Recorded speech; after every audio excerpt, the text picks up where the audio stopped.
안녕하세요. 오늘 여러분의 건강 루틴에 신선한, 어쩌면 좀 충격적인 아이디어를 더해줄 자료를 가져왔습니다.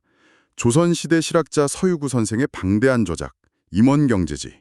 그중에서도 보양지 편입니다. 네, 반갑습니다. 요즘 영양제다, 최신 운동법이다 해서 정보가 정말 많잖아요. 아, 그렇죠. 너무 많죠. 근데 오늘은 그런 것과는 조금 다른 우리 조상들의 양생법 이야기를 해보려고 해요. 이게 단순히 오래 사는 기술 그런 게 아니더라고요. 맞습니다. 어떻게 보면 몸과 마음 그리고 자연과 조화롭게 사는 방법에 대한 지혜죠. 네, 요즘처럼 건강 정보가 넘쳐날 때 어쩌면 진짜 중요한 게 뭘까? 그런 고민을 하게 만드는 내용인 것 같아요. 아주 흥미롭습니다. 네, 맞아요. 이 보양지는요, 임원경제지의 다른 부분인 인제지가 질병 치료에 가깝다면 이건 병이 생기기 전, 그러니까 예방이랑 건강 유지에 초점을 맞추고 있어요. 아, 예방의학 같은 거네요. 그렇죠.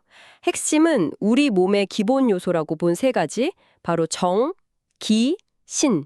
이 세 가지의 균형을 잘 잡고 또 이걸 잘 보존하는 거예요. 정기, 신이요? 네. 이걸 자연의 흐름에 맞추는 상태, 그걸 중화라고 불렀고요.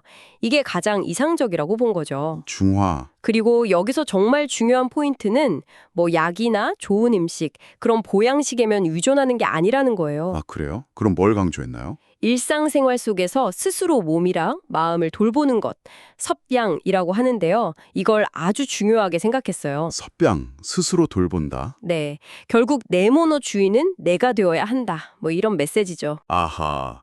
그럼 그 정기신 조금 더 들어가 볼까요? 첫 번째 정을 지킨다, 보정이라고 하셨는데 이건 어떤 의미인가요? 좀 어렵네요. 음, 정은 뭐랄까 생명의 근본 에너지, 타고난 생명력 같은 개념으로 봤어요. 선천적인 에너지요. 아, 배터리 같은 건가요? 네, 비유하자면 그렇죠. 이게 자꾸 고갈되면 노화가 빨리 오거나 병이 생긴다고 생각한 거예요. 그렇군요. 예를 들면 간의 정이 부족하면 어지럽고, 폐의 정이 부족하면 근육이 빠지고, 또 신장의 정이 부족하면 기운이 뚝 떨어지고, 비장의 정이 부족하면 탈모가 오거나 치아가 약해진다. 이런 식으로 봤어요. 와, 되게 구체적이네요. 특정 부위랑 증상을 딱 연결했군요. 네, 몸이 보내는 신호로 읽은 거죠. 그럼 이 소중한 배터리, 정을 아끼는 방법은 뭐였을까요?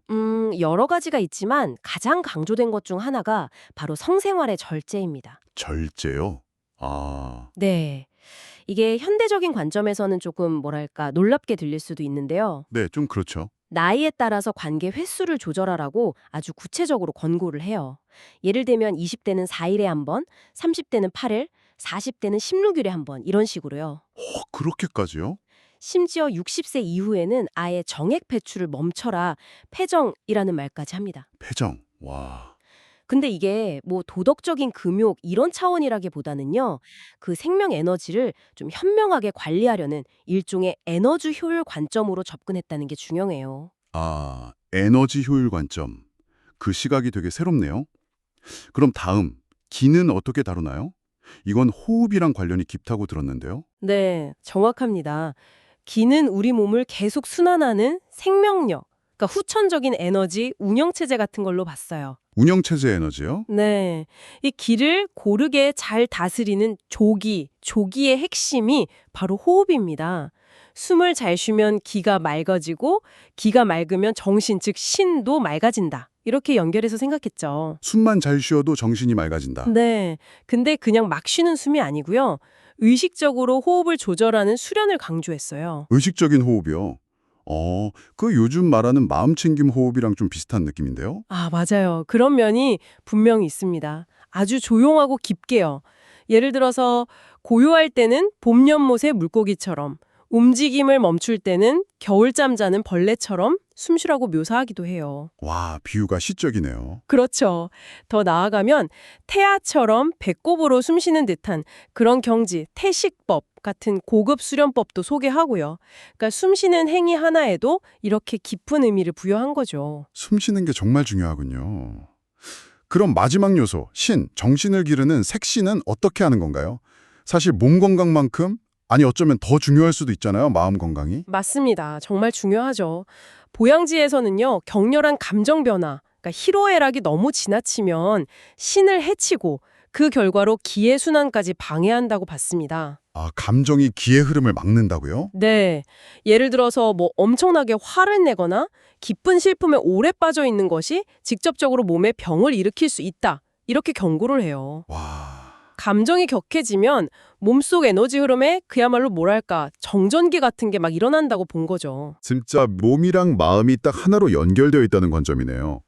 그럼 마음을 다스리는 구체적인 방법 같은 것도 제시했나요? 네, 했습니다. 주로 도가의 수련법들을 소개하는데요.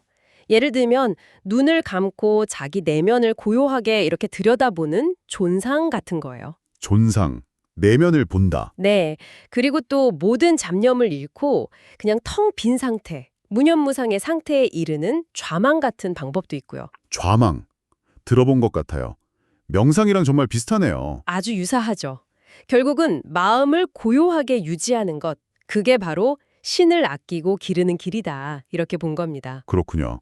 정, 기, 신, 이 세 가지 원칙 말고도 일상에서 바로 좀 써먹을 만한 그런 팁 같은 것도 있나요? 아, 그럼요. 아주 많습니다. 되게 세세해요. 예를 들면 목욕하고 나서 찬바람 바로 쐬지 마라. 아, 네네. 그건 요즘도 그렇죠. 그렇죠. 그리고 뭐 아주 춥거나 아주 더운 날씨에는 무리하지 마라. 이런 당연한 것부터 시작해서 심지어는 특정 날짜나 장소에서는 성관계를 피하라. 이런 금기사항까지 알려줘요. 특정 날짜나 장소요? 와, 정말 디테일하네요. 네. 그러니까 일상생활 하나하나가 다 건강이랑 연결된다고 본 거죠. 그런데 듣다 보니 좀 의외의 내용도 있는 것 같아요. 아까 가난한 집 아이 이야기도 잠깐 하셨잖아요. 아, 네네, 맞아요. 재밌는 부분이죠.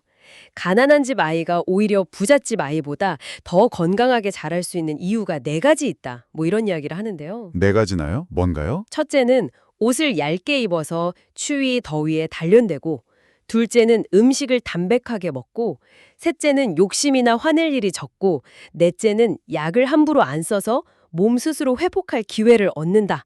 이런 것들을 꼽아요. 와, 진짜 좀 의외의 관점인데요. 오히려 부족한 환경이 건강에 도움이 될 수 있다니. 그렇죠. 현대의 가치관과는 상당히 다른 시각이죠. 부족함 속에서 오히려 건강의 비결을 찾은 거예요. 네, 듣고 보니 참 깊은 통찰인 것 같습니다. 결국 이 모든 이야기들이 향하는 지점은 뭘까요?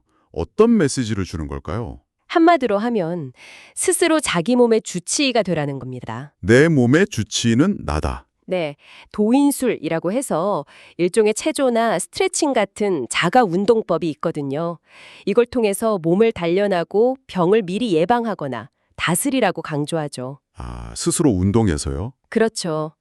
서유구 선생은 이런 자가치유능력, 이걸 뭐라고 불렀냐면 자연이 내려준 성스러운 은혜의 처방, 즉 자연성회방이라고까지 표현했어요. 자연 성회방. 멋진 말이네요. 네, 내 안에 그 치유력을 믿고 키워나가라. 이런 뜻이죠. 아, 정말 단순히 오래 사는 걸 넘어서 삶 전체의 어떤 균형과 조화, 그리고 내 안의 힘을 강조하는 지혜인 것 같아요.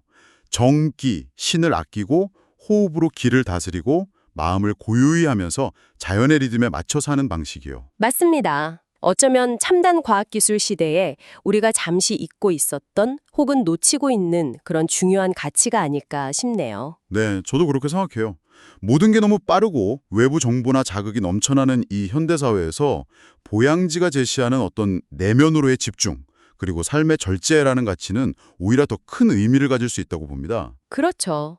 뭐 약이나 영양제를 찾기 전에 먼저 내 생활 습관, 내 마음 상태를 한번 돌아보는 것, 어쩌면 이게 가장 근본적인 건강관리의 시작일 수 있다는 그런 통찰을 주는 거죠. 네, 정말 그렇습니다. 오늘 이 보양지의 지혜를 통해서 듣고 계신 여러분도 일상에서 아주 작은 양생 하나를 시도해볼 그런 영감을 얻으셨기를 바랍니다. 네. 예를 들면 오늘 밤 잠들기 전에 딱 5분만이라도요. 스마트폰 잠깐 내려놓고 조용히 눈을 감고 내 호흡에 한번 집중해보는 거예요. 아, 좋네요. 넘쳐나는 정보에서 잠시 벗어나서 내 안에 그 신을 고요하게 다독여주는 거죠. 어쩌면 그게 여러분만의 자연성의 방을 찾아가는 아주 작지만 중요한 첫걸음이 될지도 모릅니다.